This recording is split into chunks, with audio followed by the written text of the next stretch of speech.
प्यारे दोस्तों, साथियों, इंजीनियर विष्णु अग्रवाल का नमस्कार। आज मैं बात कर रहा हूँ जो सुप्रीम कोर्ट में प्रेसिडेंट ने एक रेफरेंस एडवाइस मांगी थी, एडवाइस सुप्रीम कोर्ट से। तो हम यूजुअली ये समझते हैं कि सुप्रीम कोर्ट के दो ही जुरिडिक्शन हैं, एपीलेट ट्रिब्यूनल जो आर्टिकल 32 में है कॉन्स्टिट्यूशन ऑफ इंडिया के, और दूसरा है यानी ओरिजिनल जुरिडिक्शन, और दूसरे एपीलेट जुरिडिक्शन जो हाई कोर्ट के फैसले आते हैं, जजमेंट आते हैं, उनके खिलाफ अपील होती है सुप्रीम कोर्ट में, वो जुरिडिक्शन। अब उसका तीसरा भी जुरिडिक्शन है एडवाइजरी, कि वो सलाह दे। वो सलाह कौन किसको दे सकता है? वो खैर मुझे आपको नहीं दे सकता। आर्टिकल 143 143 में president of India supreme court से सलाह मांग सकती है, एडवाइस मांग सकती है, क्योंकि अब राष्ट्रपति जो है वो कोई कॉन्स्टिट्यूशन तो पता नहीं उसने पढ़ा नहीं पढ़ा। हालांकि एडवाइजर होते हैं सुप्रीम कोर्ट में ही बहुत, वो प्रेसिडेंट ऑफ इंडिया के पास भी होते हैं, प्राइम मिनिस्टर भी, वो हर मिनिस्ट्री में होते हैं, डिपार्टमेंट में होते हैं, गवर्नमेंट के हर डिपार्टमेंट में होते हैं। तो लीगल मैटर्स में सलाह देने के लिए अब राष्ट्रपति के पास तो कॉन्स्टिट्यूशनल मैटर जाएगा, बड़ा मैटर। तो मैं ये कॉन्स्टिट्यूशन ऑफ इंडिया इसकी बात कर रहा हूं। ये बहुत वाइड कॉन्स्टिट्यूशन है, इसमें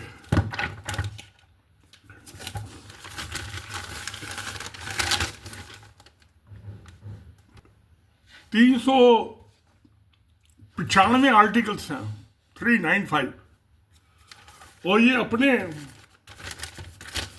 जो शेड्यूल्स हैं, तो इसमें 12 शेड्यूल्स हैं और 2 एनेक्सर्स हैं, बहुत वाइड है, और दुनिया का सबसे बड़ा रिटन कॉन्स्टिट्यूशन है। और ये कॉन्स्टिट्यूशन वेलफेयरिज्म, सोशलिज्म को सपोर्ट करता है। तो जनवरी 1950 से लागू हुआ। इस कॉन्स्टिट्यूशन में अब तक जो है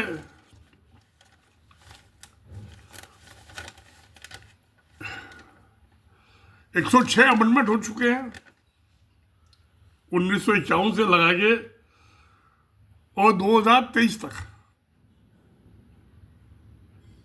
अमेंडमेंट हुए। तो इसकी बहुत ही वाइड इसके हैं।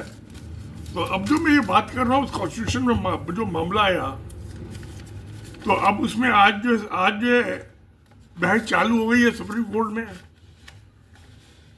जब ये आज के जो चीफ जस्टिस साहब हैं, जिस दिन लिया था इन्होंने चार्ज, ओथ ली थी, उसी टाइम इनको एक मेमोरेंडम मिल गया था प्रेसिडेंट इंडिया से कि आप सलाह दीजिए।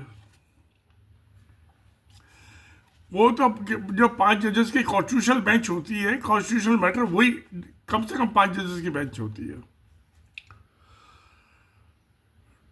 तो अब इसमें सवाल ये कि सलाह तो देनी चाहिए। ऐसे भी ये पहली दफे नहीं हुआ, इससे पहले भी 2 दफे हो चुका है।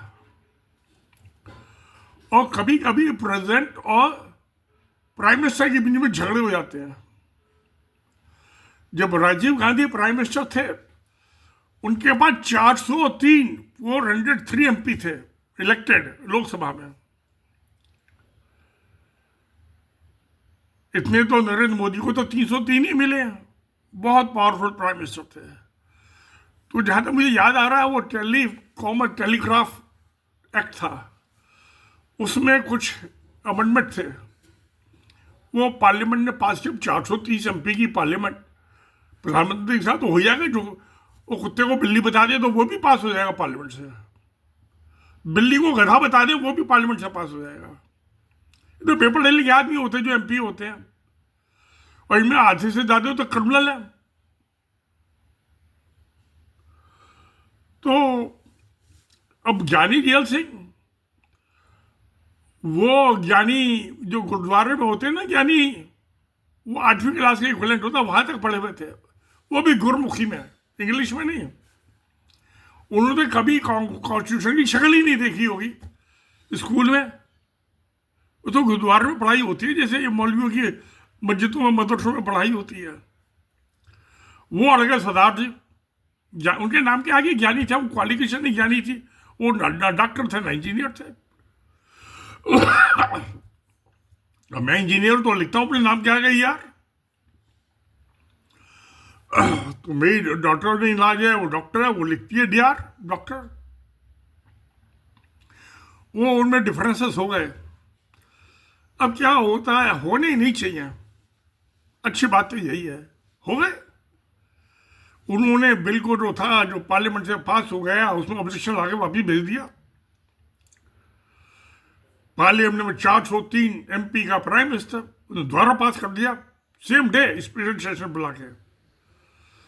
ज्ञानी जेल सिंह जी लेके बैठ गए, ना उसको वापिस भेजे ऑब्जेक्शन लगा के, ना उसको अप्रूव करे, ऑथेंटिकेट करना दस्तखत करे।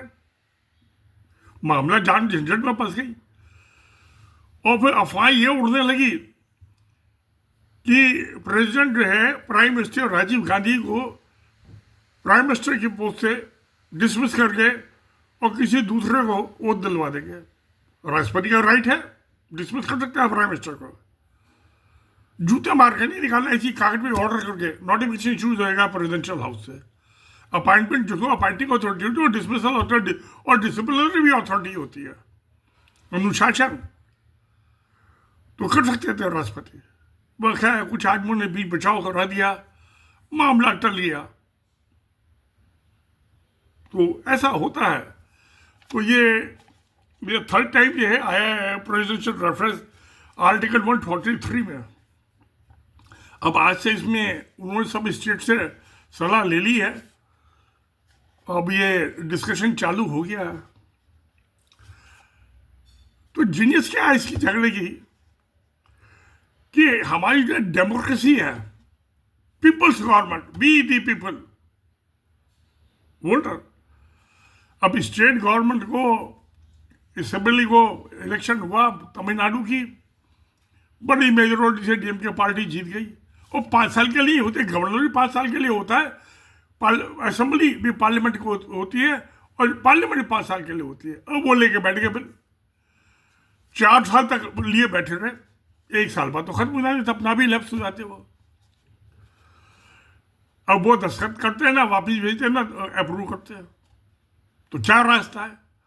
अब कोर्ट में आई तमिलनाडु की गवर्नमेंट, और भी गवर्नमेंट आती रहती है। अब वो तो जो गवर्नर जो होता है वो सेंट्रल गवर्नमेंट अपॉइंट करती है, यानी प्रेसिडेंट ऑफ इंडिया, उसका नौकर होता है, पीकदान उठाने वाला। तो ये इसमें 143 जो है, इसमें आर्टिकल 131 जो स्टेट और सेंट्रल के बीच में झगड़े होते हैं, वो आर्टिकल 131 131 में सुप्रीम कोर्ट में ही अपील लग सकती है, हाई कोर्ट का कोई जुरिडिक्शन नहीं है।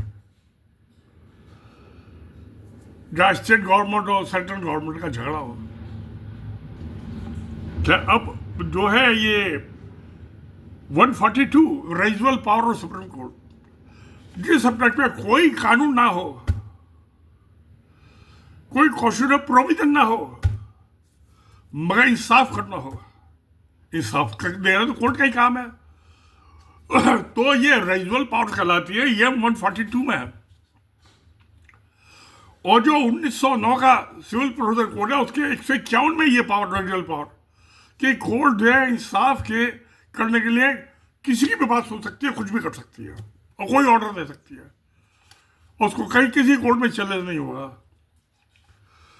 ये आर्टिकल 142 में है और 151 सीपीसी में है। अब कहते हैं ये रेजिडुअल पावर जो थे ब्रिटिश पीरियड से, ये स्टेट्स के पास थी, सेंट्रल गवर्नमेंट के पास नहीं थी। मगर इंदिरा गांधी जब प्राइम मिनिस्टर थी, एमरजेंसी लगा दी थी, मेघा में 2 साल चली थी। हम तो ऑफिस में बैठ के मजाक उड़ाते रहते थे इंदिरा गांधी का, और जो उसकी पार्टी के इलेक्टेड मेंबर थे, उस टाइम मेट्रोपॉलिटन काउंसिल होती थी दिल्ली में, उनके सामने भी हम हंसी मजाक करते रहते थे इंदिरा गांधी के खिलाफ, हमें तो किसी ने कुछ कहा नहीं। हाँ, कमरे के अंदर करते थे हम, ऑफिस के अंदर, और बीबी से भी करते रहते थे घर पे, हमें किसी ने नहीं पकड़ा। तो ये 142 और 151 ऑफ सीपीसी, इसमें सुप्रीम कोर्ट को पावर है, वो कुछ भी ऑर्डर पास करते हैं। तो सुप्रीम कोर्ट ने ये तमिलनाडु वाले केस में कि ये जो है ये गैर कानूनी है, इसका ये ऑर्डर इशू कर दिया, ये और डीप अप्रूवल दे दी कि जो ये 8-10 बिल पड़े में 4 साल से, उधर डेमोक्रेसी की हत्या कर दी गवर्नर ने अपने आका मालिक के कहने से। तो उन्हें डीम्ड अप्रूवल, अब डीम्ड यानी कि ये तो शब्द है आज का नहीं है, डीम्ड यूनिवर्सिटी भी होती है section 3 of the university grant commission act 1956 में। तो ये डीम्ड वर्ड था। उससे भी पहले जब 1911 में पंजाब म्युनिसिपल एक्ट बना, उसमें भी बिल्डिंग प्लान में अपनी बिल्डिंग बनानी है तो सैंक्शन के लिए म्युनिसिपल, उस टाइम म्युनिसिपलिटी होती थी, म्युनिसिपल कॉर्पोरेशन तो कोई थी नहीं, मैं उसमें नक्शा फाइल करूंगा। तो 90 डेज का पीरियड प्रिस्क्राइब था। अगर जो उसने या तो उसको अप्रूव कर दे मेरे बिल्डिंग प्लान को, या ऑब्जेक्शन लगा के मुझे भेज दे लिख के कि इसमें ये गलत है, ये बिल्डिंग लाइफ बायलॉज के मुताबिक ही नहीं है।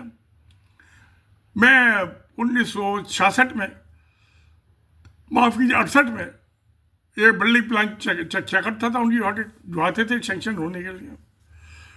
तो यूपी म्युनिसिपल एक्ट 1916 में भी यही लिखा हुआ था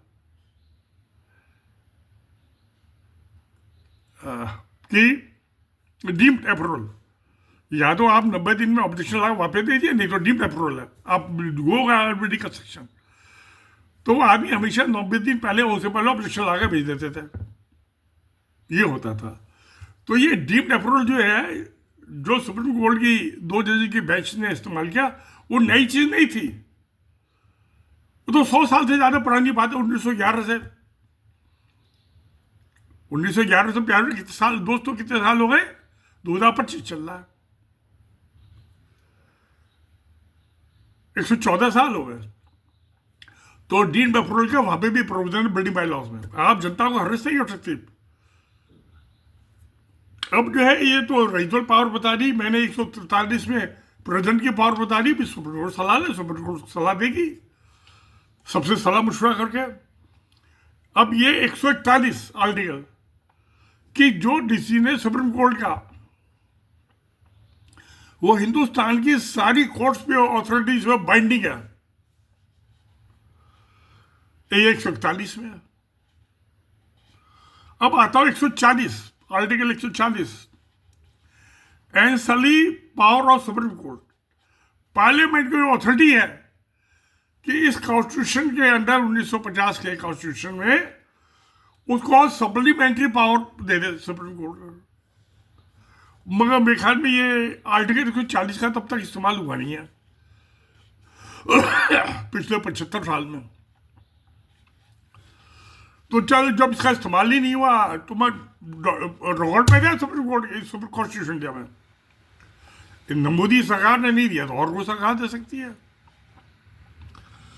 तो ये तो बहुत पुराना लॉ है 141 वाला, कि सब पे लागू होगा। 142 में रीजनल पार्टी आपने स्टेट की खत्म कर दी, स्टेट गवर्नमेंट खत्म कर दी इंदिरा गांधी ने इमरजेंसी में। मगर जो सिविल प्रोसीजर कोड है 1909 की, और कॉन्स्टिट्यूशन ऑफ इंडिया 142 1950 का, दोनों में आज भी है। वो सिविल प्रोसीजर कोड में अपने दिल्ली में रखी है, बंगलौर में है नहीं, मैं रिकॉर्डिंग कर रहा हूँ बंगलौर में, नहीं दिखाई देता मैं। इसमें सीआरपीसी में भी, सिविल प्रोसीजर को, ये क्रिमिनल प्रोसीजर कोड में भी ऐसी पावर। अल्टीमेटली जस्टिस तो करना ही है ना। तो मुझे लगता है कि मोदी सरकार को पचा नहीं उनकी तानाशाही। मैं तानाशाही तो किसी की नहीं चलती, भगवान की भी तानाशाही नहीं चलती। मैंने एक दफे, वो कुछ आदमियों ने वो शिव मंदिर बनाना चालू कर दिया सरकारी जमीन पे, वो चीफ मिनिस्टर का फोन आया सुबह ही, मैं गया वहाँ, एक ठेकेदार तोड़े सो सब तोड़वा दिया। और वो कहना है तो तोड़ दिया, लेबर मना कर रही है शिवलिंग। मैं उठा कर फेंक दिया नाले में, तो हो गया शिवलिंग। तो पत्थर को तू भगवान बता रहा है? कहता अब जो अब हो जाएगा साहब। मैं कहा ठीक है कर दे। तो ये मैंने आपको उसकी 140 आर्टिकल 141, 142, 143 और 131। तो प्यारे, हमारा जो कॉन्स्टिट्यूशन बहुत अच्छा कॉन्स्टिट्यूशन है, बड़ा डिटेल्ड है, दुनिया का सबसे बड़ा कॉन्स्टिट्यूशन है। और हमें क्या चाहिए? हमें बोलने की आज़ादी देता है। हमारे वेलफेयर सरकार हमारी नौकर है, हम उसके नौकर नहीं हैं। अब मैं रिटायर हो गया 2005 में, अब तो मैं याद हो गया। तो प्यारे, बड़ी अच्छी चीज़ है। तो अच्छी चीज़ है तो सत्य में जयते। नमस्कार, धन्यवाद।